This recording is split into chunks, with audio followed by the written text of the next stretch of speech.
मित्रों, आज 6 दिसंबर बाबा साहब अंबेडकर जी का महापरिनिर्वाण दिवस है। बाबा साहब के जीवन से जुड़ी हुई कुछ बातें मैं आज अपने बेटे से कर रहा था, तो मैंने सोचा इस पर क्यों ना एक वीडियो बनाई जाए। ये सभी बातें आप लोगों ने व बच्चों ने शायद पढ़ी होगी, लेकिन अक्सर हमारा जहन उन्हें भूल जाता है। सच तो ये है कि मैं बाबा साहब जैसी महान शख्सियत के बारे में बताते हुए बड़ा गर्व महसूस कर रहा हूं। सभी मित्रों को तरुण राठी का सादर प्रणाम। बाबा साहब ने मुंबई विश्वविद्यालय से बीए, कोलंबिया विश्वविद्यालय से MA, PhD, LLD, London School of Economics से एमएससी, डीएससी व बैरिस्टर एंड लॉ किया।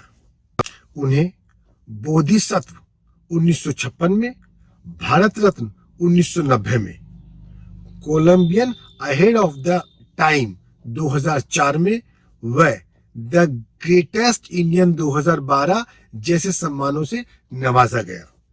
बाबा साहब अंबेडकर विदेश जाकर अर्थशास्त्र में डायरेक्टरेट पीएचडी की डिग्री हासिल करने वाले पहले भारतीय थे।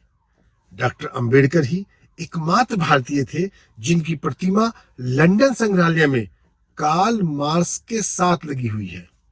भारतीय तिरंगे में अशोक चक्र को जगह देने का श्रेय भी डॉक्टर बाबा साहब अंबेडकर को जाता है। अर्थशास्त्र का नोबेल पुरस्कार जीत चुके अर्थशास्त्री professor Amartya Sen doctor B R. Ambedkar को अर्थशास्त्र में अपना पिता मानते हैं। मध्य प्रदेश और बिहार के बेहतर विकास के लिए बाबा साहब ने 50 के दशक में ही विभाजन का प्रस्ताव रखा था, पर सन 2000 में जाकर इसका विभाजन कर छत्तीसगढ़ और झारखंड का गठन किया गया। बाबा साहब के निजी पुस्तकालय राजगृह में 50,000 से भी अधिक उनकी किताबें थी और ये विश्व का सबसे बड़ा निजी पुस्तकालय था। कोलंबिया विश्वविद्यालय ने 2004 में विश्व के शीर्ष 100 विद्वानों की सूची बनाई थी और उसमें पहला नाम डॉक्टर भीमराव अंबेडकर का था।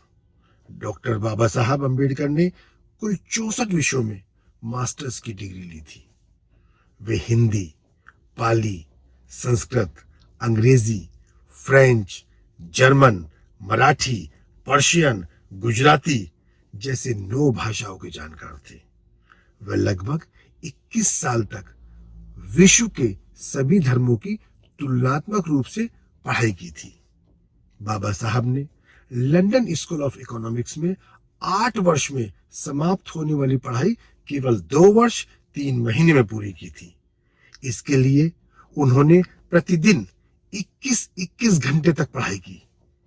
बाबा साहब को बौद्ध धर्म की दीक्षा देने वाले महान बौद्ध भिक्षु महंत वीर चंद्रमणि ने उन्हें इस युग का आधुनिक बुद्ध कहा था। लंदन स्कूल ऑफ इकोनॉमिक्स से डॉक्टर ऑफ साइंस नामक अनमोल डॉक्टरेट पदवी प्राप्त करने वाले बाबा साहब विश्व के पहले और एकमात्र महापुरुष हैं। कई बुद्धिमान छात्रों ने इसके लिए प्रयास किए, परंतु वे अब तक सफल नहीं हो सके। विश्व में जिस नेता के ऊपर सबसे अधिक गाने और किताबें लिखी गई है, वो भी डॉक्टर बाबा साहब अंबेडकर हैं। पीने के पानी के लिए सत्याग्रह करने वाले बाबा साहब विश्व के प्रथम और एकमात्र सत्याग्रही थे। 1954 में काठमांडू, नेपाल में आयोजित जागतिक बौद्ध धर्म परिषद में बौद्ध भिक्षुओं ने डॉक्टर बाबा साहब अंबेडकर को बौद्ध धर्म की सर्वोच्च उपाधि बोधिसत्व प्रदान की थी। उनकी प्रसिद्ध किताब द बुद्ध एंड हिज धम्म भारतीय बौद्धों का धर्म ग्रंथ है। डॉक्टर बाबा साहब अंबेडकर ने भगवान बुद्ध, संत कबीर और महात्मा फुले इन तीनों महापुरुषों को अपना गुरु माना है। दुनिया में सबसे अधिक स्टैचू बाबा साहब के ही हैं। उनकी जयंती भी पूरे विश्व में मनाई जाती है। विश्व में हर जगह बुद्ध की बंद आंखों वाली प्रतिमाएं एवं पेंटिंग देखी जाती है। लेकिन बाबा साहब जो उत्तम चित्रकार भी थे, उन्होंने सर्वप्रथम बुद्ध की ऐसी पेंटिंग बनाई थी जिसमें उनकी आंखें खुली हुई थी। बाबा साहब का पहला स्टैचू उनके जीवित रहते हुए ही 1950 में बनाया गया था और ये स्टैचू महाराष्ट्र के कोल्हापुर शहर में स्थित है। इसी के साथ मैं अपनी बात को समाप्त करता हूं। जय भीम।